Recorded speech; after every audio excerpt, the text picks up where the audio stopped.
आशिम जी, आपको दिख रहा है ना हमारा रिकॉर्डिंग बटन ऑन हो गया है?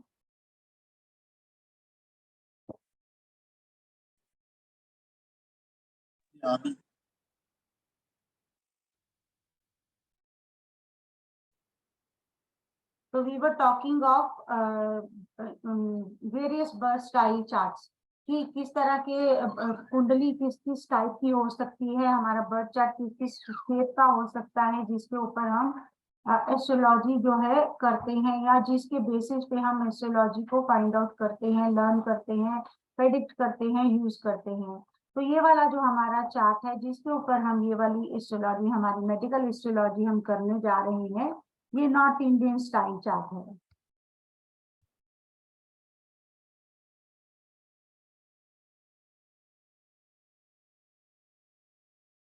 इसके बाद हमारे पास एक चार्ट और होता है साउथ इंडियन, जो कि बहुत फेमस माना जाता है साउथ में। वो उसकी शेप कुछ इस तरह की होती है।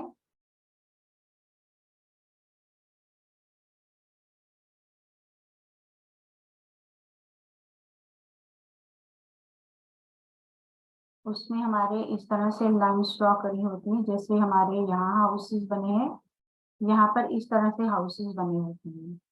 लाइक वन हाउस हो गया,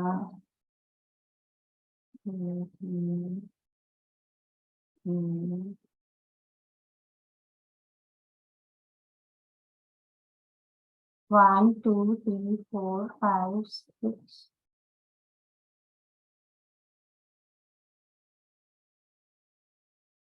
7। ये रफली मैं आइडिया दे रही हूँ ताकि आपको पता हो कि चार्ट्स किस किस तरह के होते हैं। 1 2 3 4 5 6 7 8 9 10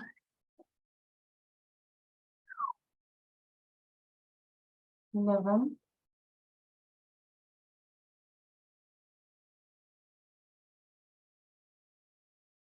अच्छा, यहाँ पर भी हमारे पास 12 हाउसेज होते हैं, यहाँ पर भी हमारे पास 12 हाउसेज होते हैं। कितने हो गए? 1 2 3 4 5 6 7 8 9 10 11 12 13 हो गए।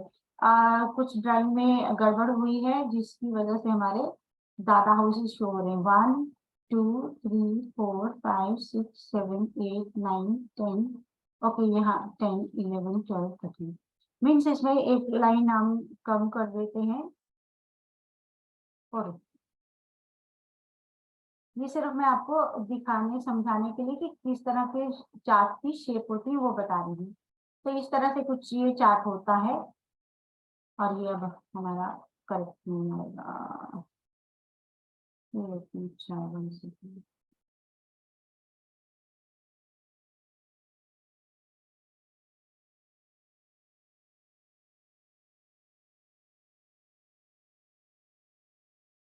तो मेनली ये वाले दो चार्ट जो होते हैं वो फेमस होते हैं, और इसको हम बोलते हैं साउथ इंडियन स्टाइल का चार्ट।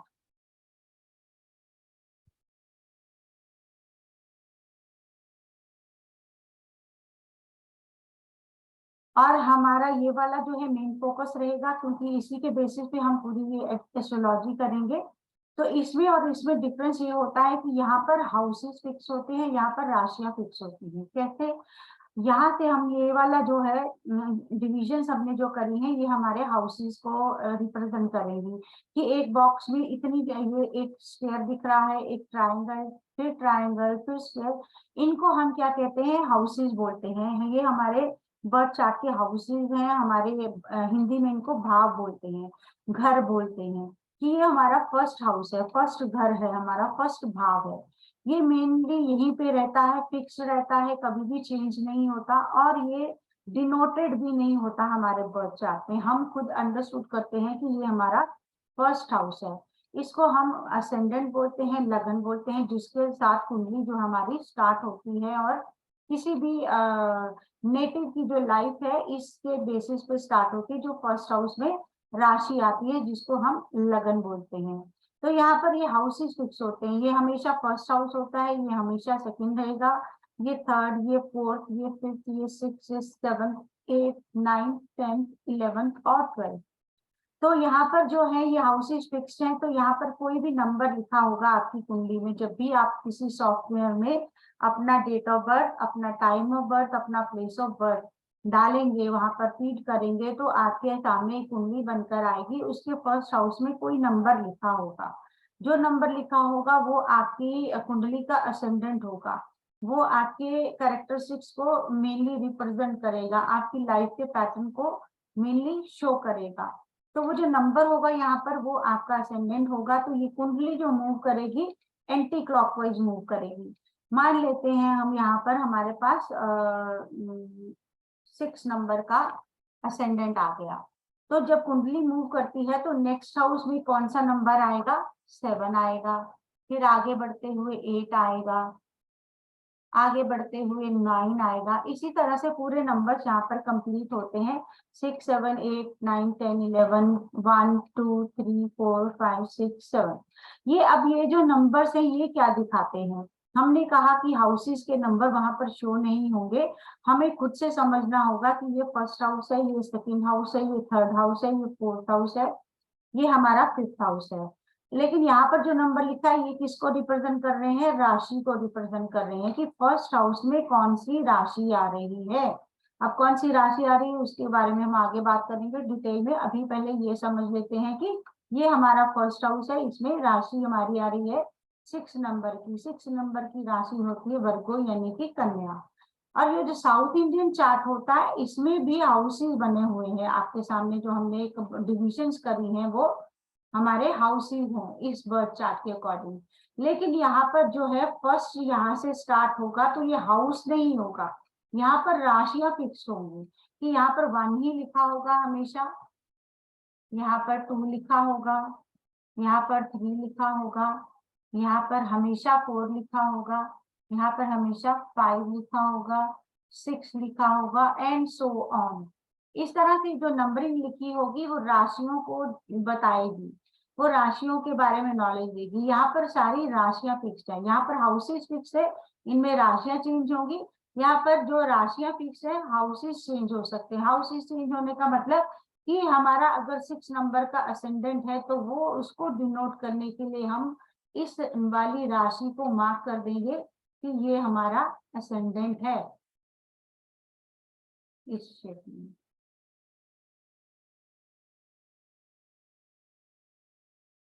हमारे इस वाले चार्ट में ये अंडरस्टूड है कि ये फर्स्ट हाउस है और ये हमारा असेंडेंट होगा, लेकिन यहाँ पर हमें जो असेंडेंट होगा उसको मार्क करना होगा और जो राशियां होंगी वो फिक्स रहेंगी।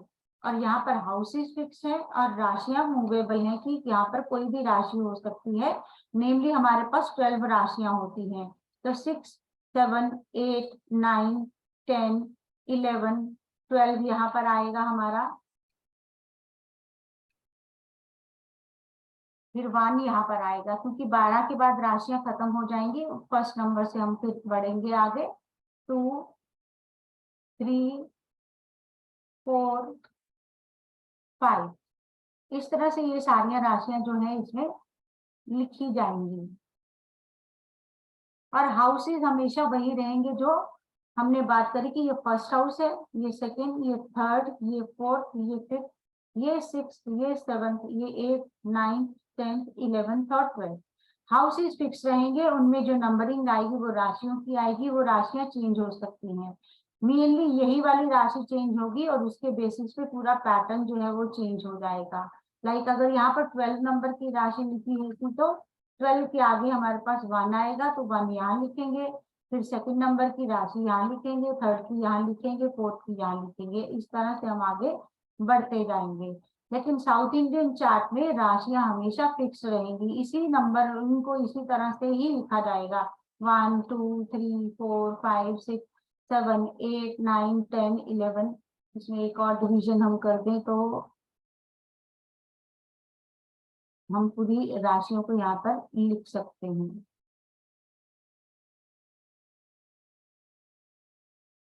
7 8 9 10 11 12 तो यही सिर्फ एक डिफरेंस रहेगा नॉर्थ इंडियन और साउथ इंडियन स्टाइल में। I hope I am clear. यहाँ तक कोई डाउट हो यू कैन आस्क।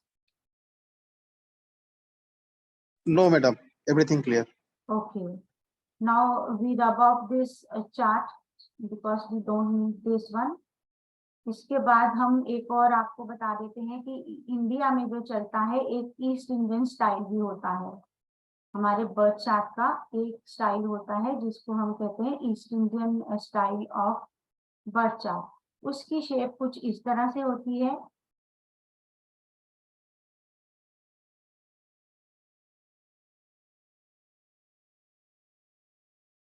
जैसे आपका लोशो ग्रिड बना होता है, लेकिन उसमें हमारे आएंगी राशियां भी।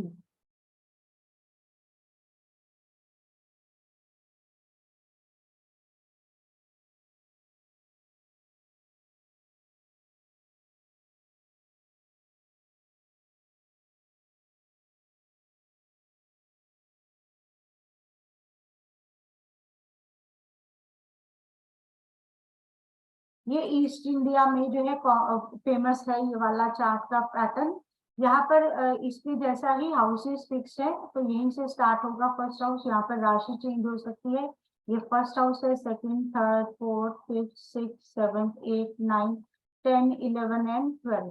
ये चीज हमारी ब्लैंक रहेगी और इसमें हम जो भी फिक्स करेंगे वो हमारी राशियां रहेंगी। ये हमारा होगा east Indian style of birth chart.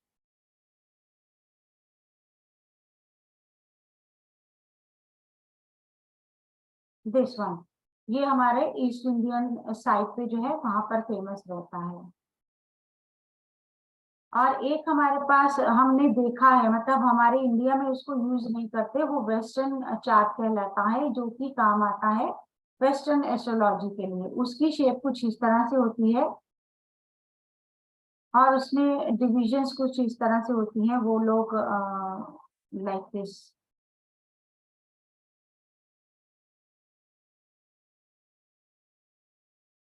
कुछ उनका इस तरह का कुछ ना कुछ वे होता है जिससे डिग्रीज के अकॉर्डिंग हम डिवीजन जो है करते हैं।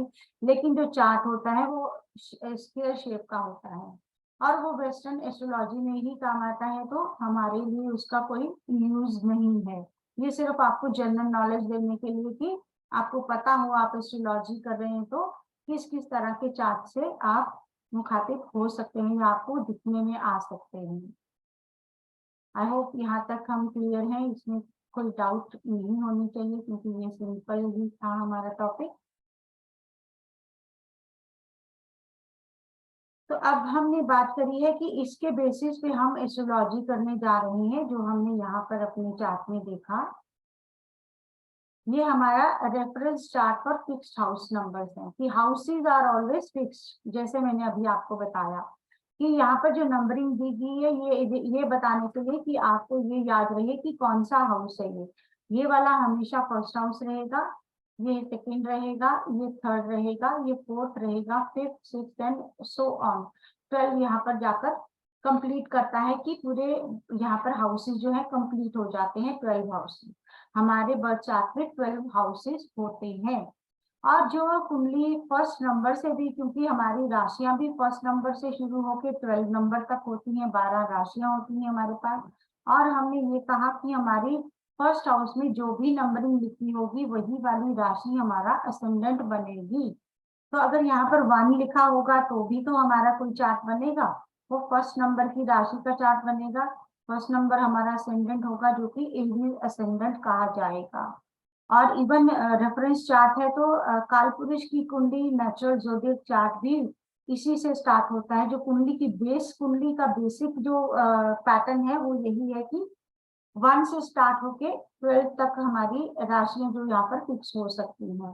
और बाकी नॉर्मली जो है चार्ट के नंबर के ऊपर बेस होगा कि कौन से नंबर का वो चार्ट है, किस असेंडेंट की कुंडली है, वो हम उस नंबरिंग से देखेंगे। अब ये नंबरिंग क्या है उसके बारे में जानते हैं। ये हमें पता चल गया कि ये हाउसेज है, हम अभी ये हाउसेज समझ रहे हैं। लेकिन जब आप कुंडली देखेंगे किसी भी सॉफ्टवेयर से बना के वहां पर आपको हाउसेज नहीं बताए जाएंगे कि ये वाला हाउस है। वहां पर नंबर लिखा होगा सिर्फ राशि को रिप्रेजेंट करने के लिए, और आपको अंडरस्टूड होना चाहिए कि ये हमेशा 10th हाउस रहेगा, ये हमेशा सेकंड रहेगा, ये 6th और ये 12th। इस तरह से सभी हाउसेज आपको याद रखनी है कि ये हाउसेज के ये हाउसेज हैं, मतलब नंबर्स नहीं होंगे वहां पर, जो नंबर होंगे वो राशियों के होंगे। अब हम ये देखते हैं ये राशियां क्या होंगी।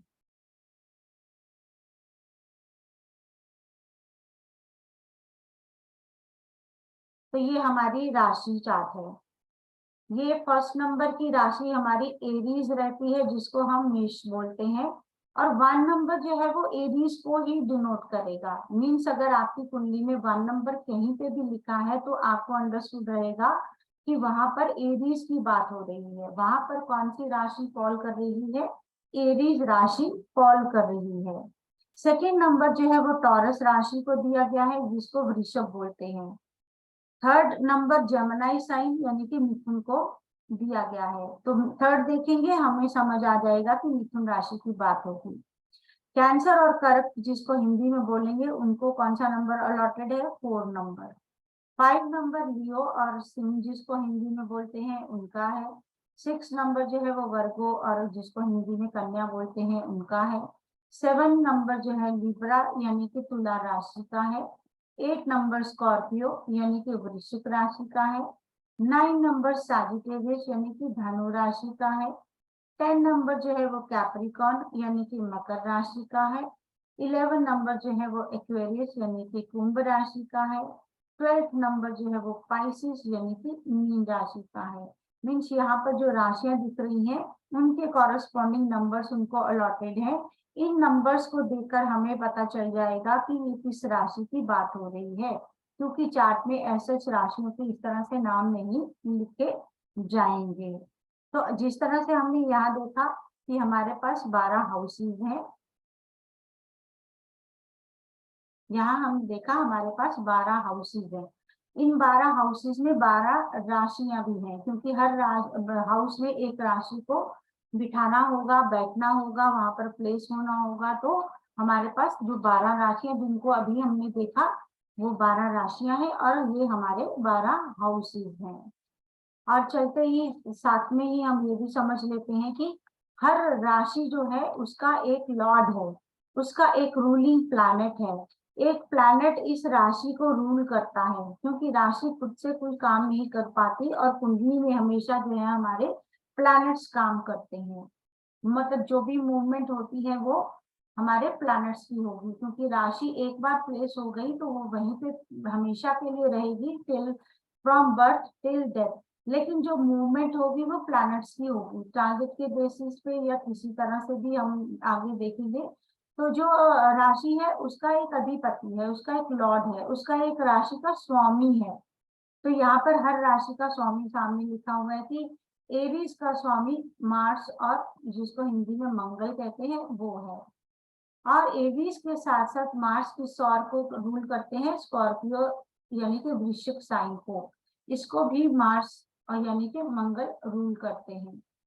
टॉरस यानी कि वृषभ, इसके लॉर्ड वीनस है, जिसको हिंदी में हम शुक्र बोलते हैं। इसके साथ ही लिब्रा जिसको तुला बोलते हैं, उनके लॉर्ड भी वीनस और शुक्र ही हैं।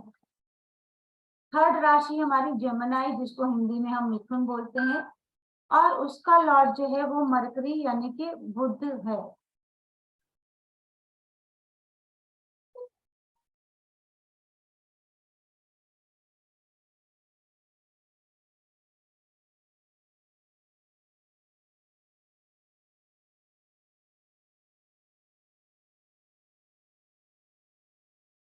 मिथुन का जो लॉर्ड होगा, जो इसको प्लैनेट रूल करता होगा, वो होगा मरकरी यानी कि बुध। कैंसर और लियो जो है ये ल्यूमिनरी से रूल होती है, कैंसर मून से और लियो जो है वो सन से। ये मून और सन के पास एक एक राशि ही है, बाकी सबके पास दो दो है। अब जेमिनी जो है वो मरकरी से रूल होती है, कन्या भी जो है, वर्गो भी जो है वो भी मरकरी से ही रूल होगी। लिब्रा और स्कॉर्पियो की हमने बात करी। फिर सैजिटेरियस और धनु, और पाइसिस और जिसको हम मीन बोलते हैं, ये दोनों राशियां जुपिटर यानी कि गुरु से रूल होंगी। सैजिटेरियस और पाइसिस जुपिटर से रूल्ड होंगी। कैप्रिकॉर्न और एक्वेरियस यानी कि मकर और कुंभ जो है वो सैटर्न जिसको हम शनि कहते हैं उससे रूल होती हैं। इस कैबिनेट को ये सेलेस्टियल कैबिनेट कहा जाता है हमारे स्पेस का। इसमें आप जो है लियो यानी कि सन जो है हमारा, इसको आप राजा किंग समझो, वो एक किंग की तरह बिहेव करता है। मून उसकी रानी की तरह बिहेव करता है। मरकरी उसका राजकुमार है और वीनस उसका एडवाइजर है। जुपिटर उसका गुरु है। मंगल उसका सेनापति है। शनि उसकी जनता है। इस तरह से हम ये जो है इनके साथ रिलेट कर पाते हैं कि ये जो है एक राज दरबार है हमारे स्पेस में, जहां पर ये प्लैनेट्स प्लेस्ड है, जहां पर ये प्लैनेट्स रिवॉल्व करते हैं या रोटेट करते हैं। तो ये प्लैनेट्स इन राशियों को रूल करते हैं। आई होप मैं यहाँ तक क्लियर हूँ। Yes, madam. Yes. ठीक है। फिर हमने देखा कि हाउसेस की बात हमने करी और उसके बाद हमने बात करी है हमारी राशियों की, कि ये हमारे हाउसेस होंगे, इनमें राशियां जो है वो प्लेस्ड होंगी। अब हम एक जनरल इंफॉर्मेशन के लिए ये जानना चाहेंगे for the basics of astrology कि हमारा ये जो हाउसेस है किन चीजों को रिप्रेजेंट करते हैं। यहाँ पर तो हम सिर्फ मेडिकल के अकॉर्डिंग देखेंगे, लेकिन थोड़ा आपको प्रीव्यू टाइप देना चाहूंगी कि फर्स्ट हाउस जो है वो हमारी सेल्फ को रिप्रेजेंट करेगा।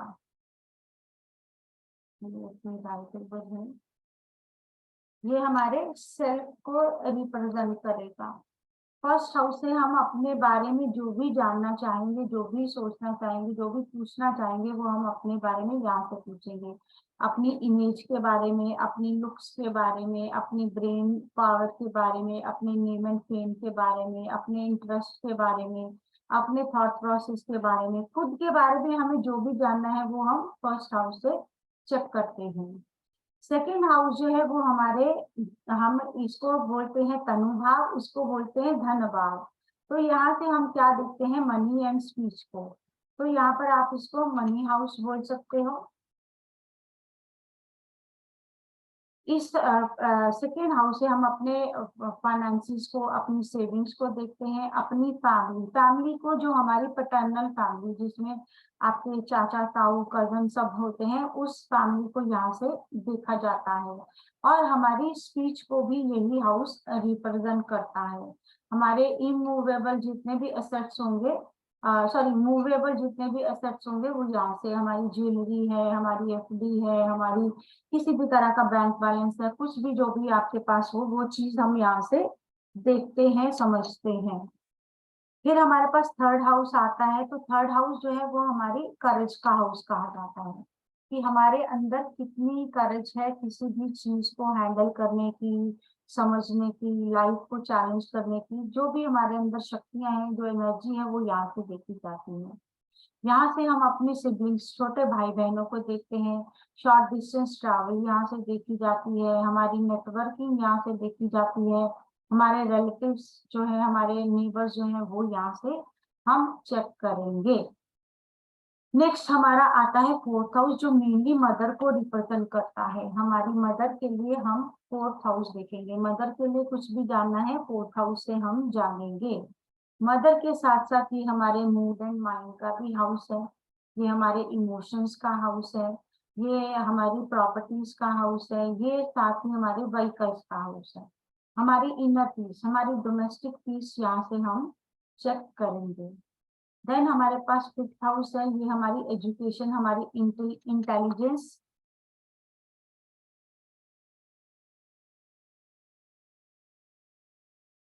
का हाउस है। हमारी इंटेलेक्चुअल पावर कितनी है, हम एजुकेशन कितनी गेन करेंगे, हमारा एक स्टेटस जो होगा वो कैसा होगा, हमारे आर्टिस्टिक स्किल्स कैसे हैं, हमारा लव अफेयर्स का जो डिपार्टमेंट है या प्लूटनिक लव जो है वो कैसा है, हमारी मंत्र साधना कैसी है, और हमारी प्रोजेनी कैसी है, हमारी संतान, हमारे बच्चे किस तरह के हैं, वो हम सारा कुछ जानना हो तो फिफ्थ हाउस को चेक करते हैं। 6th हाउस जो है वो हमारे एनिमीज का हाउस है, हमारे लोन्स का हाउस है, हमारे डिजीजेस का हाउस है। बीमारियां यहाँ से देखेंगे, दुश्मन यहाँ से देखेंगे, कोर्ट केसेस देखेंगे, यहाँ से ऑफिस देखेंगे, या ये जॉब का भी हाउस है, डेली रूटीन का भी हाउस है, आपके मैटरनल अंकल आंट्स का भी हाउस है। तो वेरियस चीजें आप हर हाउस से देख सकते हैं। तो यहाँ पर आपको एक रफली आइडिया दिया जा रहा है कि मेनली हम इन हाउसेस से क्या क्या देखते हैं। ये जॉब का हाउस है, this will be of business. यहाँ से हम जॉब देखेंगे, यहाँ से बिजनेस देखेंगे, बिजनेस के साथ साथ बिजनेस पार्टनर भी देखेंगे। और मेनली ये हाउस किसका है? मैरिज का। तो हमारी मैरिज कैसी है, हमारा मैरिज का पार्टनर कैसा है, हमारी पार्टनरशिप कैसी रहेगी, हमारा रिलेशन कैसा रहेगा, कुछ भी हमें अपनी मैरिज के बारे में जानना है तो हम 7th हाउस को चेक करेंगे। 8th हाउस हमारी मेनली लॉन्जिविटी का हाउस है, लॉन्जिविटी का भी हाउस है, और ये हमारी डेथ का भी हाउस है। ये वाला हाउस हमारी लॉन्जिविटी, हमारी डेथ, हमारी अप्स एंड डाउन, हमारे एंजाइटी इश्यूज, हमारे इन लॉज, हमारे हिडन टैलेंट्स, हमारा ऑकल्ट साइंस, हमारे लॉटरीज, वो सब चीजें हम 8th हाउस से देखते हैं। हमारी एजुकेशन जो हमारा फील्ड है वो भी हम 8th हाउस से चेक करते हैं। ऑकल्ट जिसको हम कहते हैं, मंत्र तंत्र जो लोग करते हैं उनको 8th हाउस अगर स्ट्रांग होगा तभी वो कर पाएंगे। उसके बाद हमारा 9th हाउस है जो मेनली फादर का हाउस है। हमारा बायोलॉजिकल फादर हम यहाँ से देखेंगे, हमारे गुरुस, हमारे टीचर्स, हमारे मेंटर्स, हमारे लॉन्ग डिस्टेंस ट्रैवल, हमारी हायर एजुकेशन, हमारा रिलीजन, हमारी धर्म के प्रति क्या आस्था है, हमारी भगवान के प्रति क्या आस्था है, वो हम यहाँ से देखेंगे। और मेनली ये किसका हाउस है? लक का हाउस है, कि हमारी लक कैसी है, हमारा फॉर्च्यून कैसा है, हमारे लिए लक कैसा काम करेगी, क्या फेवर करेगी कि नहीं करेगी, वो सब चीजें हम 9th हाउस से देखते हैं। 10th हाउस की अगर हम बात करें, ये हमारे कर्मास का हाउस है, कि हम लाइफ में किस तरह के कर्मास करेंगे, किस तरह का हम एक्शन लेंगे, कैसा हमारा प्रोफेशन होगा। ये हमारी जॉब को दिखाएगा, ये बिजनेस को, ये हमारे ओवरऑल कर्मास, हमारा प्रोफेशन एज सच जो है कलेक्टिवली कैसा होगा वो यहाँ से हम देखेंगे। हमारा लाइफ में स्टेटस कैसा होगा, नेम एंड फेम कैसा होगा, हमें गवर्नमेंट की, अपने बॉसेस की सपोर्ट कैसी मिलेगी, वो हम यहाँ से देखेंगे। 11th हाउस जो है वो हमारी अर्निंग्स का हाउस है, डिजायर फुलफिलमेंट का हाउस है, कि आपकी इच्छा पूर्ति कितनी होगी, कैसी होगी, आपके अर्निंग सोर्सेस कैसे होंगे, आपकी अर्निंग्स कैसी होंगी, आपका फ्रेंड सर्कल कैसा होगा, आपके एल्डर ब्रदर सिस्टर कैसे होंगे, वो हम सारा कुछ जो है यहाँ से देखते हैं 11th हाउस से। फिर ये हमारे लक का फेवर होता है, हम कुछ ना कुछ कर्मा करते हैं, मेहनत करते हैं, फिर हमारे को कुछ ना कुछ अर्निंग होती है, अर्निंग होती है तो हमें फिर उसको एक्सपेंडिचर में कन्वर्ट करना होता है, कि हमें उसको खर्चना भी है। तो ये हमारा एक्सपेंडिचर का हाउस है, ये एक्सपेंडिचर का हाउस है, इन्वेस्टमेंट का हाउस है, लॉसेस का हाउस है, अलूफनेस का हाउस है, बेडरूम है, ये आपका स्लीप डिसऑर्डर यहाँ से देखते हैं, स्लीपिंग पैटर्न यहाँ से देखते हैं, अकेले रहने का आइसोलेशन का हाउस है, तो जेल यात्रा, इम्प्रिजनमेंट और हॉस्पिटलाइजेशन यहाँ से देखते हैं। एंड फॉरेन सेटलमेंट हम यहाँ से देखते हैं, क्योंकि फॉरेन में भी एक तरह से आप जो है सबसे अलग अकेले रहते हो, तो उसका भी ये हाउस है। यहाँ से हमारी जर्नी स्टार्ट होती है और यहाँ पर आकर एंड होती है, तो यहाँ पर जाकर हम थोड़े स्पिरिचुअल होकर मोक्ष की बात करते हैं, मोक्ष के बारे में सोचते हैं, जीवन के जन्म मरण के चक्र से छूटने की कोशिश करते हैं, तो ये हमारे मोक्षा का भी हाउस है, हमारा लिबरेशन का हाउस ये वाला है। तो इस तरह से ये हमारी पूरी लाइफ को डिपिक्ट करता है। ये पूरी कुंडली में से हम अपनी लाइफ के लिए कुछ भी जानना चाहते हैं वो हम इस कुंडली में से ढूंढ सकते हैं। तो आई होप यहाँ पर सब क्लियर है, कोई डाउट या कुछ कोई क्वेरी है आपकी तो you can ask. Yes, yes. I hope clear. चलिए, अब हमने ये तो लिया जनरल इन्फो कि कुंडली से हम क्या क्या चीजें देख सकते हैं। Just give me 2 minutes।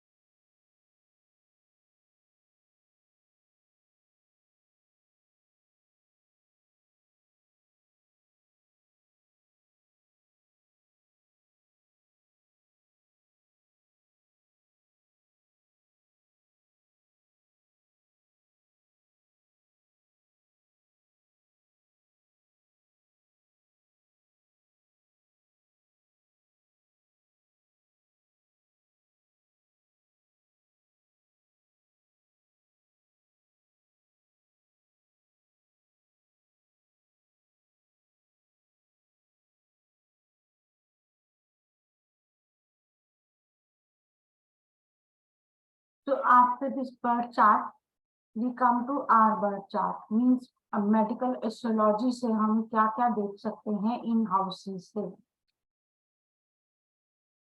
तो फर्स्ट हाउस एज सच हमने अपने बारे में कहा है, अपने लुक्स के बारे में कहा है, तो ये किसके ज्यादा जो डिसीजेज होंगे किसके दिखाएगा। हेडेक की प्रॉब्लम है अगर हमें फर्स्ट हाउस देखना पड़ेगा। फर्स्ट हाउस हमारी फेस के ऊपर अगर कोई कट है, कोई मार्क है, कोई ब्लेमिशेस है, वो हम फर्स्ट हाउस से देखेंगे। किसी भी तरह का स्किन का इश्यू जो है फेस से रिलेटेड होगा तो हम फर्स्ट हाउस चेक करेंगे।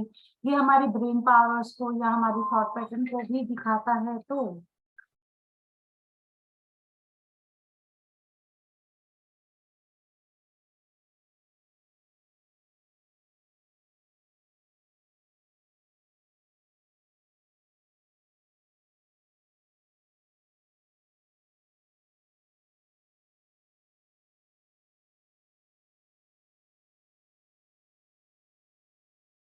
फर्स्ट हाउस से हम क्योंकि हम अपनी इंटेलिजेंस को भी कहीं ना कहीं देखते हैं, ब्रेन को भी देखते हैं, तो कोई भी मेंटल इश्यूज अगर हैं, ब्रेन से रिलेटेड कोई प्रॉब्लम है तो हम फर्स्ट हाउस को चेक करेंगे।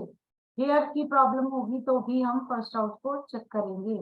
ये something wrong is written over है, इसको ज्यादा ध्यान नहीं देना आप।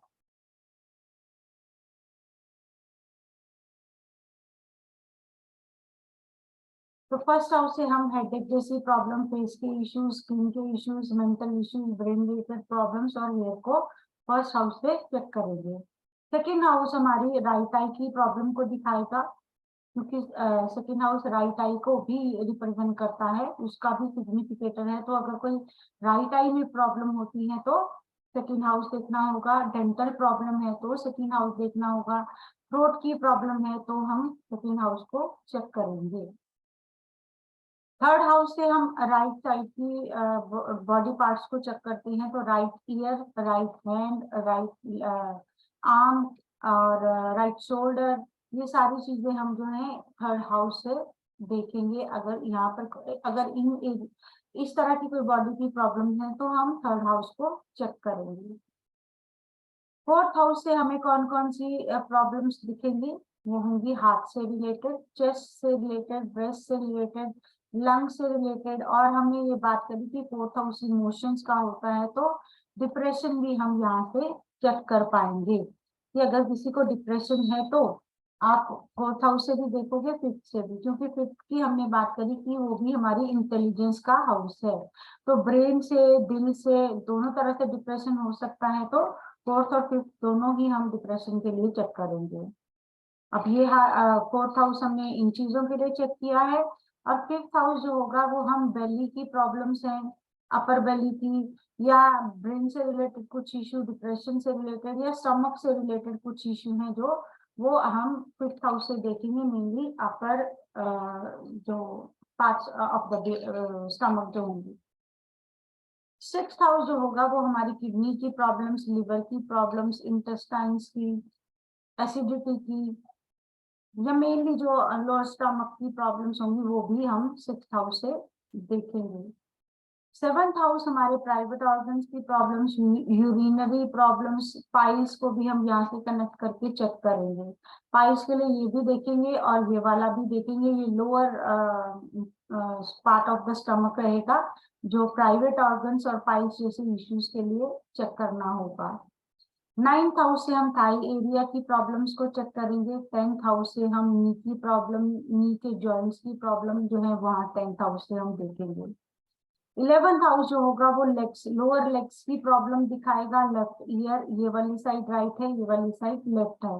तो left ear, left arm, left hand, left shoulder, उनकी अगर कोई प्रॉब्लम दिख रही है तो हम 11th हाउस को चेक करेंगे।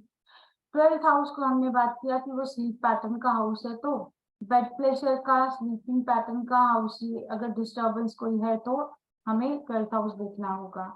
ये राइट आई को रिप्रेजेंट करता है, ये लेफ्ट आई को, तो लेफ्ट आई में अगर कोई प्रॉब्लम है तो हमें इस हाउस को चेक करना होगा। और ये बॉडी पार्ट का एंड वाला एरिया है, तो फीट, फीट भी हम यहाँ से चेक करेंगे। किसी भी तरह की प्रॉब्लम अगर फीट में है तो हम 12th हाउस को देखेंगे।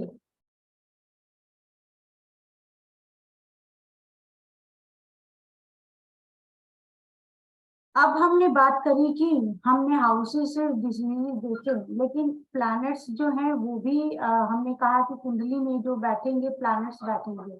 लाइक आपने अगर देखा होगा कुंडली में कभी भी अपनी बर्थ चार्ट कभी बनाई होगी तो देखी होगी या बनी हुई होगी आपके पास, तो आप देखते होंगे कहीं ना कहीं प्लैनेट्स लिखे हैं, जैसे मरकरी यहाँ लिखा हो, यहाँ पर जुपिटर लिखा हो, यहाँ पर सन हो, वीनस यहाँ हो, क्योंकि वीनस और मरकरी ज्यादा दूर नहीं जाते सन से। यहाँ पर राहु हो, तो राहु के हमेशा ऑपोजिट, बिल्कुल ऑपोजिट 7th प्लेस पे। ये राहु, ये फर्स्ट प्लेस हुआ, ये सेकंड, ये थर्ड, ये फोर्थ, ये फिफ्थ, ये सिक्स, ये 7th। तो राहु के बिल्कुल ऑपोजिट केतु रहेगा, क्योंकि राहु एक ही बॉडी का हेड है और केतु उसी बॉडी की लोअर बॉडी है। तो इस तरह से आपके प्लैनेट्स होते हैं। लाइक ये अभी 6 लिखे हमने, 9 प्लैनेट्स होते हैं। लाइक यहाँ पर मून यहीं पर हो सकता है, सैटर्न यहाँ पर हो सकता है, और हमारा मार्स जो है हम यहाँ प्लेस कर देते हैं। तो ये हमारे 9 प्लैनेट इस तरह से कुंडली में बैठे हुए होते हैं। तो हम इन प्लैनेट से कौन कौन सी चीजों को चेक कर सकते हैं, उसी की हम बात कर रहे हैं इस नेक्स्ट स्लाइड में।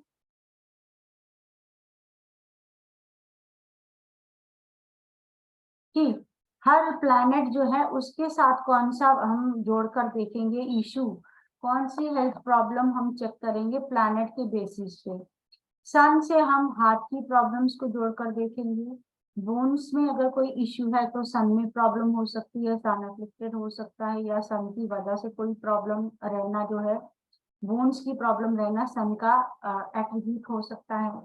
पित्त जो हिंदी में जिसको गर्मी टाइप कुछ बोलते हैं, पित्त एक दोष होता है, वो जो होता है वो सन से डिनोटेड होता है। एसिडिटी सन से जोड़कर देखेंगे। हेड का पार्ट जो टच किया जा सकता है, एक ब्रेन होता है जो अंदर मीन्स उसको हम बाहर से टच नहीं कर पाते, लेकिन जो आउटर हेड है वो सन से जोड़कर देखेंगे हम। न्यूरो प्रॉब्लम्स लाइक कुछ मेंटल इश्यूज भी अगर कुछ हो रहे हैं, कुछ नर्वस इश्यू कुछ हो रहा है स्पेशली हेड का, तो वो सन से जोड़कर देखा जाएगा। हेडेक, माइग्रेन जैसी हेडेक जो बहुत लॉन्ग चले, वो सन से जोड़कर देखी जाएगी। ऑन एंड ऑफ फीवर होता रहे, बार बार फीवर होना, वो सन से देखा जाएगा। और सन से हम अपनी इम्यूनिटी चेक करेंगे कि अगर हमारे बर्थ चार्ट में सन जो है वो स्ट्रांग नहीं है, उसमें कुछ प्रॉब्लम है, उसमें कुछ एफिक्शन है, कुछ मेलेफिक प्लैनेट्स उस पर कोई बुरा असर डाल रहे हैं, तो हमारी इम्यूनिटी वीक हो सकती है।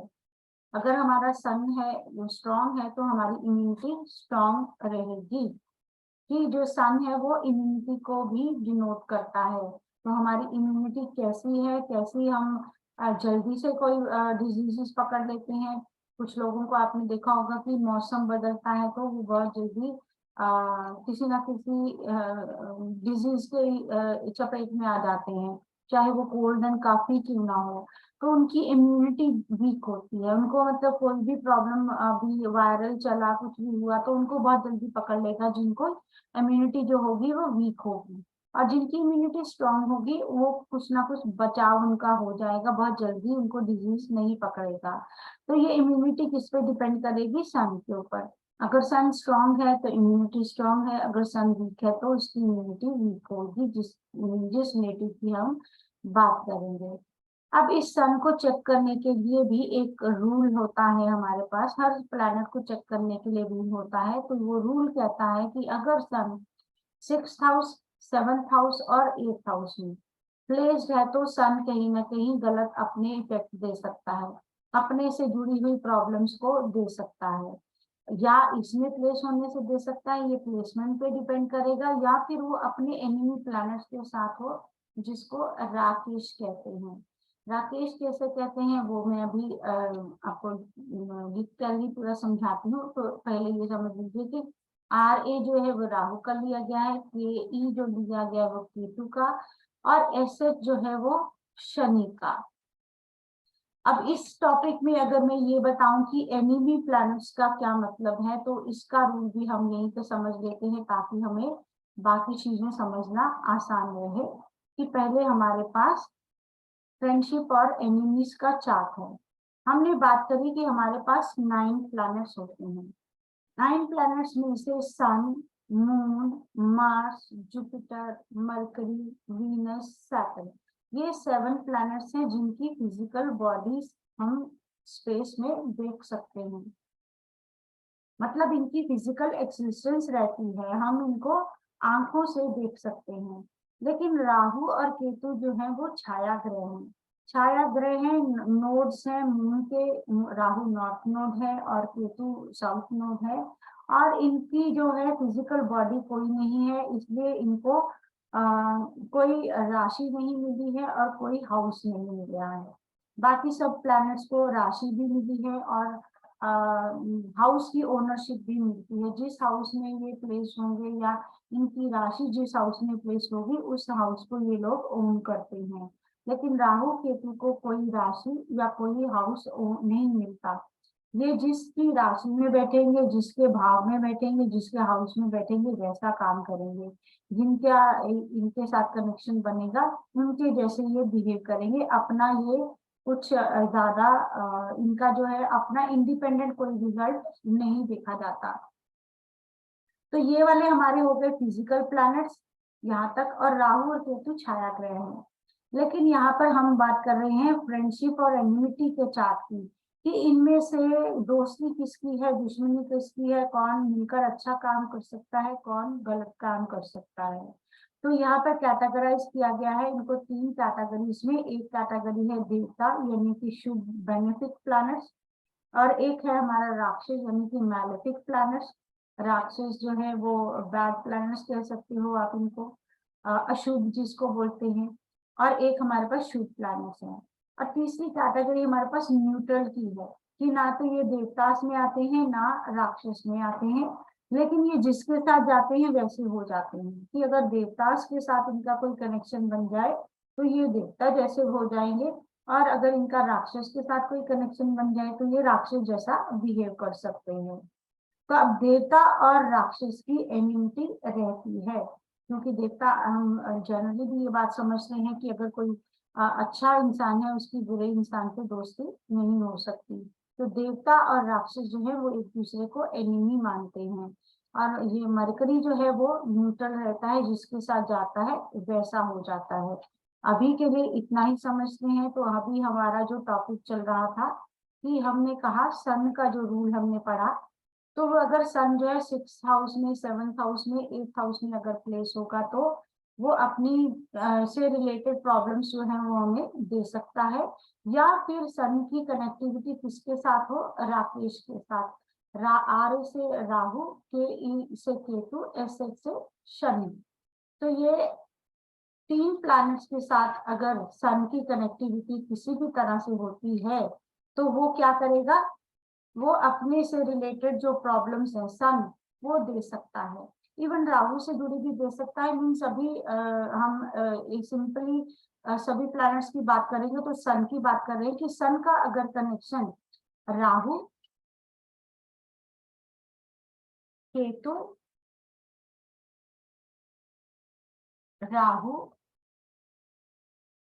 केतु या शनि, शनि राकेश के लिए बोला गया, वैसे सैटर्न अगर आप मान लें, चाहे सैटर्न या शनि, तो इन 3 प्लैनेट्स के साथ अगर सन की कनेक्टिविटी हुई तो वो अपने से जुड़ी हुई प्रॉब्लम्स दे सकेगा।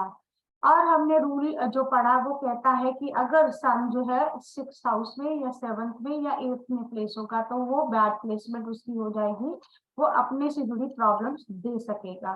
अब हम ये जानते हैं कि this is always the first house, तो काउंटिंग हम यहीं से शुरू करेंगे, 1 2 3 4 5 एंड 6। अगर सन यहाँ पर प्लेस्ड है किसी की कुंडली में, ये 6th हो गया, ये 7th है, अगर यहाँ पर प्लेस है ये 7th हो गया और ये 8th हो गया। अगर इनमें से किसी भी हाउस में सन की प्लेसमेंट है तो सन अपने से जुड़ी हुई प्रॉब्लम्स दे सकता है।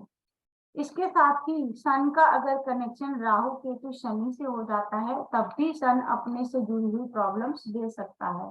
लाइक अगर सन यहाँ पर है तो हो सकता है राहु यहीं पर हो, अगर राहु यहाँ पर है तो केतु ऑब्वियसली यहाँ होगा, तो या तो राहु से सन की कनेक्टिविटी बनेगी या केतु के साथ बनेगी। और यहाँ हो सकता है सन अगर यहाँ पर है तो केतु इसके साथ में है, अगर यहाँ केतु है तो राहु यहाँ होगा, तो एक के साथ ही प्लैनेट्स की कनेक्टिविटी बनती है, केतु के साथ या राहु के साथ। इस केस में हमारे सन के साथ राहु प्लेस हो गया, उसके साथ उसकी कनेक्टिविटी हो गई। यहाँ पर हमारे केतु प्लेस हो गया, उसके साथ कनेक्टिविटी हो गई। मान लेते हैं यहाँ पर सैटर्न प्लेस हो गया, तो सन के साथ अगर सैटर्न प्लेस होगा तब भी सैटर्न सन जो है वो एफिक्शन में आ जाएगा, तो अपने से जुड़ी प्रॉब्लम्स दे सकेगा। अब यहाँ पर सैटर्न है तो हो सकता है कि किसी कुंडली में यहाँ पर राहु भी प्लेस हो सकता है, 2 प्लैनेट्स भी सन के साथ प्लेस हो सकते हैं, तो वो उसको सन को बहुत ज्यादा ट्रबलिंग करेंगे, तो उसके जो डिजीजेस होंगे वो बहुत स्ट्रॉन्ग हो जाएंगे, इम्यूनिटी भी वीक होने के चांसेस हो जाएंगे जब 2 मैलेफिक्स या 2 राक्षस प्लैनेट उसके साथ आकर बैठेंगे। वो सैटर्न यहाँ राहु के साथ हो सकता है, सैटर्न यहाँ पर हो सकता है, सन और केतु है यहाँ पर भी सैटर्न हो सकता है। तो मीन्स आगे हम रूल सीखेंगे कि किस तरह से इनकी कनेक्टिविटी बनेगी।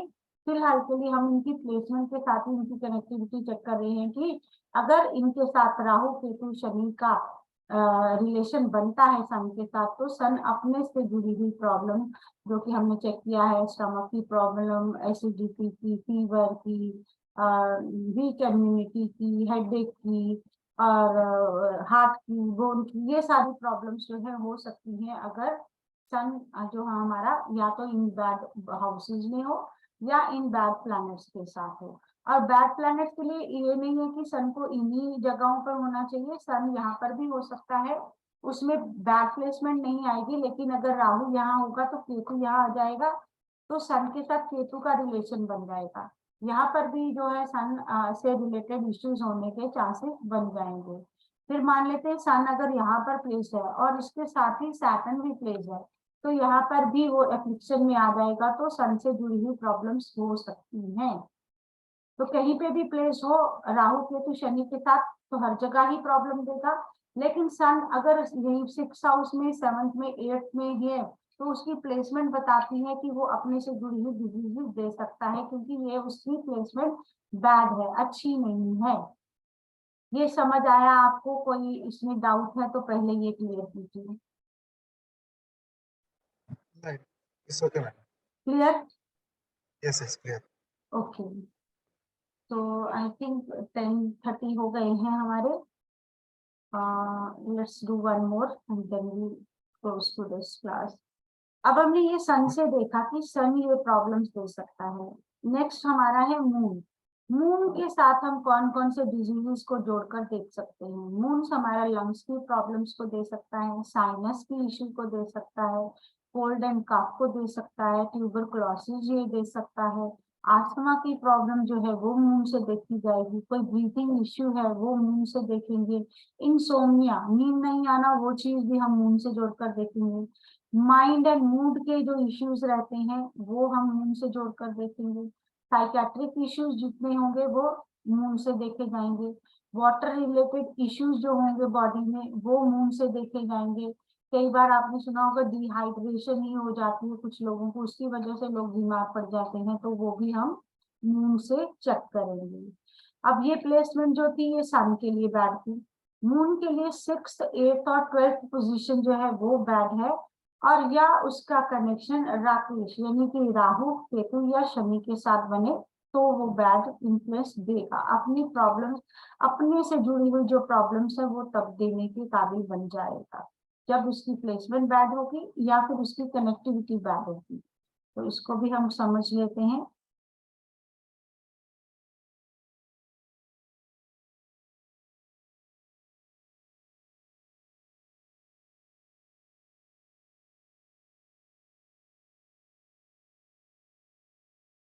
अगर हम माने कि 6th हाउस में मून प्लेस है तो इसकी बैड पोजीशन हो गई। अगर 8th हाउस में मून प्लेस है तो इसकी बैड पोजीशन हो गई। अगर मून 12th हाउस में प्लेस है तो इसकी बैड पोजीशन हो गई, क्योंकि ये हमारा फर्स्ट हाउस है, ये सेकंड, ये थर्ड, ये फोर्थ, ये फिफ्थ, ये 6th है, 7th और ये 8th है, 9th, 10th, 11th और ये 12th है। तो ये 3 जो घर हैं, ये 3 हाउसेस हैं, यहाँ पर मून की प्लेसमेंट बैड हो गई तो ये मून से जुड़े हुए डिजीजेस हमें दे सकता है। और मून की कनेक्टिविटी की हमने बात करी, राहु केतु और शनि के साथ हो तो वो जो है मून से जुड़े हुए डिजीजेस हमें हो सकते हैं। तो वो मून की कनेक्टिविटी इस तरह से हो सकती है कि मून के साथ केतु प्लेस हो, मून के साथ राहु प्लेस हो, मून के साथ सैटर्न प्लेस हो, और ये भी कंडीशन हो सकती है मून के साथ सैटर्न केतु दोनों प्लेस हो, या मून यहीं पर प्लेस हो उसके साथ सैटर्न हो, या मून यहाँ पर प्लेस हो उसके साथ राहु हो, या मून यहीं पर प्लेस हो यहाँ पर उसके साथ मून के साथ राहु और सैटर्न हो। यहाँ हम सन की बात नहीं सिर्फ मून की कर रहे हैं अभी। तो कहीं पर भी मून का कनेक्शन जब इन प्लैनेट्स के साथ बनेगा तो मून से जुड़ी हुई प्रॉब्लम्स हमें हो सकेंगी। I hope I am clear till now. तो बाकी हम नेक्स्ट क्लास में करेंगे। कोई भी डाउट आज की क्लास का अगर कुछ है क्लैरिफाई कर सकते हो आप। No, it's okay, madam. Everything clear. Okay, ठीक है। So we do the next class tomorrow, and for today we off it. Okay. Thank you, madam. Welcome. Good night. God bless you.